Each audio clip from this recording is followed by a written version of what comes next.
నమస్కారం. ఈటీవీ 360కి స్వాగతం. ప్రధానాంశాలు. ఆంధ్రప్రదేశ్ రాజధానిగా అమరావతికి చట్టబద్ధత. ఏపీ పునర్విభజన చట్ట సవరణ బిల్లుకు పార్లమెంట్ ఆమోదం. అమరావతి చట్టబద్ధతకి వైసీపీ మినహా అన్ని పార్టీల మద్దతు.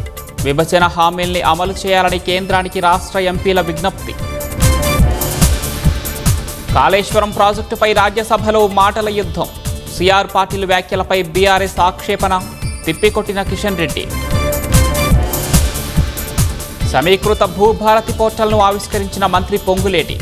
ఆధార్ లాగే ప్రతి సర్వే నెంబర్కు భూదారి ఏర్పాటు చేశామన్న మంత్రి. బడంగపేట మున్సిపాలిటీలో అవినీతికి పాల్పడ్డ అధికారులపై వేటు. ఈటీవీ ఈనాడు కథనాల ఆధారంగా 10 మందిపై సస్పెన్షన్. యుద్ధం ప్రభావం దేశంపై పడకుండా కేంద్రం చర్యలు. పెట్రోకెమికల్ ఉత్పత్తులకు దిగుమతి సుంకం మినహాయింపు. ఇరాన్ యుద్ధం ముగింపుపై సన్నగిల్లుతున్న ఆశలు. దాడులను మరింత తీవ్రతరం చేస్తామన్న ట్రంప్.